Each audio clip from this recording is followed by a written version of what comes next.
my channel. Kembali lagi bersama aku, Valentina Sinaga. Halo, welcome buat kalian yang baru di channel ini.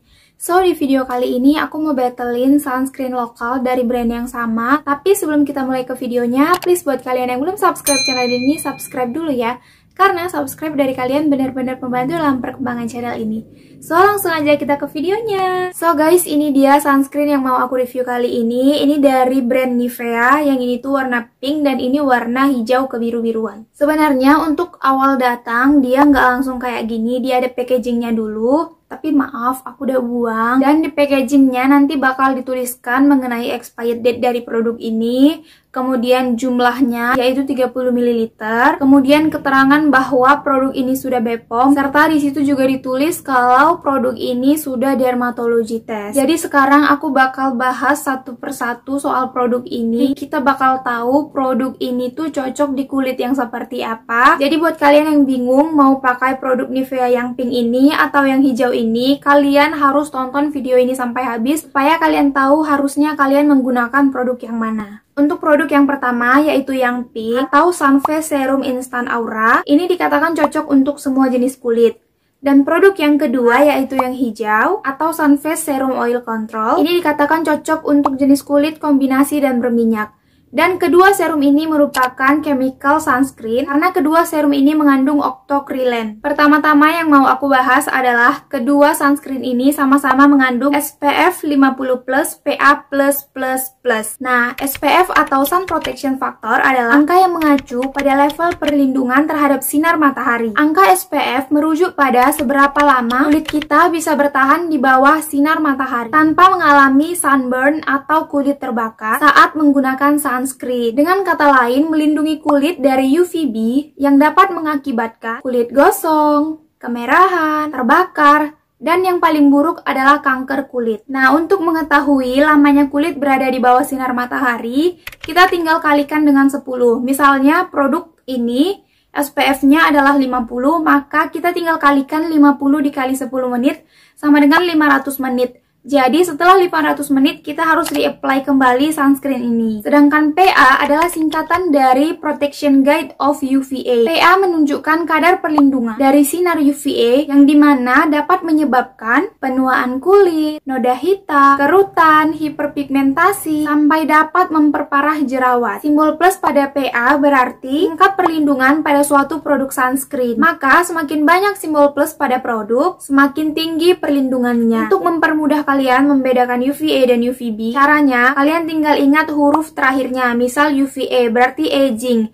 Nah, itu dapat menyebabkan seperti yang aku katakan tadi, penuaan, noda hitam, atau lain sebagainya. Sedangkan UVB itu burn berarti membakar. Itu yang dapat menyebabkan kulit gosong dan lain sebagainya. Sekarang aku bakal bahas persamaan dari kedua sunscreen ini, yaitu kedua produk ini sama-sama memiliki 5 macam sunscreen. Yang pertama ada homosalat, kemudian ada butyl methoxydibenzol metan, kemudian yang ketiga ada ethylhexyl salicylate, yang berikutnya ada octocrylene, kemudian yang kelima ada penyl benzimidazole sulfosic acid. Untuk macam sunscreen yang pertama yaitu homosalat, ini hanya melindungi terhadap sinar UVB dan akan kehilangan 10% perlindungannya dalam waktu 45 menit. Kemudian untuk macam yang kedua yaitu butyl methoxydibenzol metan atau avobenzone, ini hanya melindungi dari sinar UVA dan akan kehilangan 36% perlindungannya setelah 1 jam di bawah sinar matahari. Kemudian macam sunscreen yang ketiga yaitu ethylhexyl salicylate, ini hanya melindungi dari sinar UVB. Kemudian untuk macam sunscreen yang keempat yaitu octocrylene, ini melindungi dari sinar UVA dan UVB, namun apabila ia berdiri sendiri, dia tidak akan bertahan lama. Tapi octocrylene ini dipakai untuk menguatkan si avobenzone tadi agar bertahan lebih lama. Octocrylene ini juga digunakan untuk meningkatkan SPF dan untuk melarutkan filter UV lainnya. Kemudian macam sunscreen yang kelima yaitu penyl benzimidazole sulfonic acid, ini juga digunakan hanya untuk melindungi dari sinar UVB dan digunakan untuk melindungi filter UV lain yang kurang stabil seperti avobenzone tone tadi. Kemudian untuk klaim dari sunscreen ini, katanya sunscreen ini melindungi kulit wajah dari paparan sinar matahari dengan SPF 50+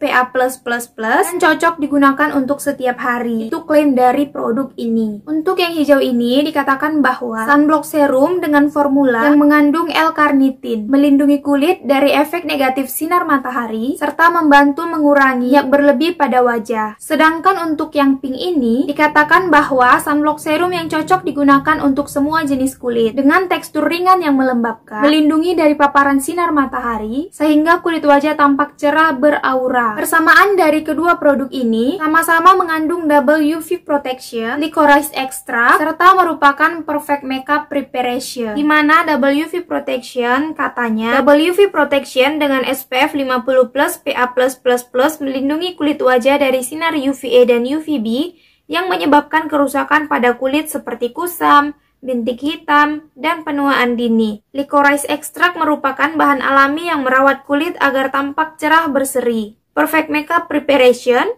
krim tabir surya dengan tekstur halus untuk digunakan sebelum makeup. Tidak lengket, mudah diratakan, dan mudah meresap ke lapisan kulit. Sedangkan untuk perbedaannya, untuk yang biru dia mengandung L-carnitin yang bermanfaat untuk membantu mengurangi minyak berlebih pada wajah yang merupakan salah satu penyebab timbulnya jerawat. Jadi kulit terjaga dari minyak berlebih meski dalam cuaca yang panas dan lembab. Dan sunscreen ini juga mengandung gliserin yang bermanfaat untuk melembabkan wajah. Sedangkan untuk yang pink, ia merupakan aura booster dan mengandung vitamin E. Dengan aura booster, formula khusus dari Nivea Sun membantu kulit wajah tampak cerah beraura dan berseri seketika. Dengan kandungan vitamin E yang menjaga kelembaban kulit. Dengan keunggulan titanium dioxide, warna kulit tampak cerah alami. Produk ini tidak merubah warna alami kulit. Sunscreen yang pink ini juga mengandung gliserin, yaitu bermanfaat untuk melembabkan kulit. Serta mengandung tocopherol acetate yang bermanfaat sebagai antioksidan. Untuk bahan-bahan atau ingredient dari kedua sunscreen ini, mereka sangat banyak persamaannya, tapi tetap ada perbedaannya, nggak yang sama persis plek-plekan kayak gitu, enggak. Misalnya sama-sama mengandung alkohol baik, yaitu alkohol denat, dan ada cetyl alkohol, termasuk ke dalam jenis alkohol denat, dimana jenis alkohol ini tidak mengiritasi dan bermanfaat bagi kulit, termasuk kulit kering dan sensitif. Dan kedua sunscreen ini sama-sama mengandung jenis pelembab yang sama, yaitu gliserin. Kedua sunscreen ini juga fragrance dan essential oil free. Sekarang aku bakal review kedua sunscreen ini menurut pemakaian aku pribadi, dan aku mau kasih tahu kalau kulit wajahku itu merupakan kulit kombinasi.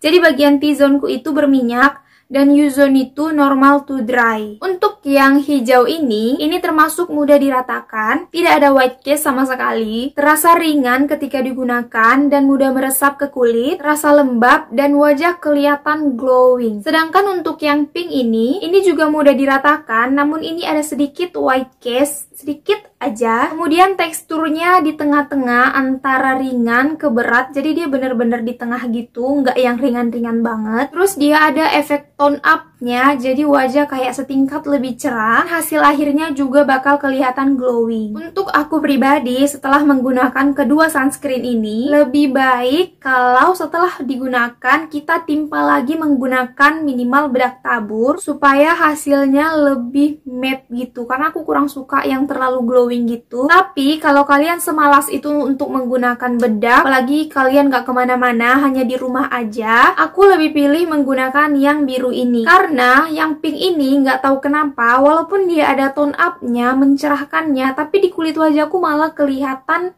jadi kusam. Makanya aku sarankan kalian timpa lagi menggunakan bedak setelah menggunakan sunscreen ini. Tapi ketika dia udah ditimpa sama bedak, kedua sunscreen ini sama-sama bagus, sama-sama aman-aman aja. Dan untuk ketahanan minyaknya, kalau kalian nggak tambahin bedak lagi setelah memakai ini, menurutku lebih bagus pilih yang hijau ini. Ya walaupun bakal tetap ada minyak di wajah kita, itu bakal sedikit banget. Tapi kalau kalian udah timpa menggunakan bedak, keduanya aman-aman aja, sama-sama bisa menahan minyak di wajah kita. Jadi kalau kalian tanya, aku pilih yang mana? Aku bakal pilih yang Tosca. Pertimbangan, kulitku itu merupakan kulit kombinasi dan aku males pakai bedak. Jadi ini adalah pilihan yang bagus untuk kulit kombinasi. Dan satu lagi, menurutku ini nggak perlu digunakan di area sekitar mata. Walaupun di keterangannya katanya hindari area sekitar mata. Untuk yang hijau ini, dia warnanya putih, teksturnya kayak lotion, mudah diratakan, dan mudah meresap ke kulit. Dan untuk yang pink, teksturnya juga kayak lotion, tapi lebih padat, mudah diratakan juga, dan ada white cast dan ngasih efek tone up gitu di wajah kita.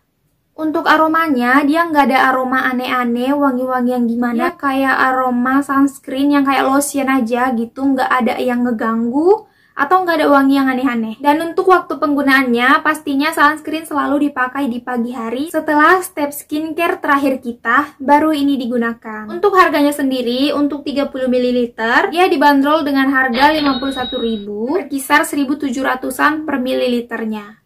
Dan itu menurutku worth it. So guys, itu dia video dari aku mengenai battle sunscreen Nivea yang pink dan yang hijau. Semoga kalian suka dan bermanfaat. Terima kasih buat kalian yang udah nonton video ini. Jangan lupa klik like kalau kalian suka video ini. Jangan lupa komen kalau kalian punya kritik, pertanyaan, saran, atau kalian pengen aku buat video apa lagi ke depannya. Jangan lupa share ke teman-teman kalian yang membutuhkan. Dan yang paling penting, jangan lupa subscribe channel ini, karena subscribe dari kalian benar-benar membantu dalam perkembangan channel ini. Jangan lupa juga follow Instagram aku @palen_tina. Terima kasih buat kalian yang udah nonton. Sampai jumpa di video berikutnya. Dadah!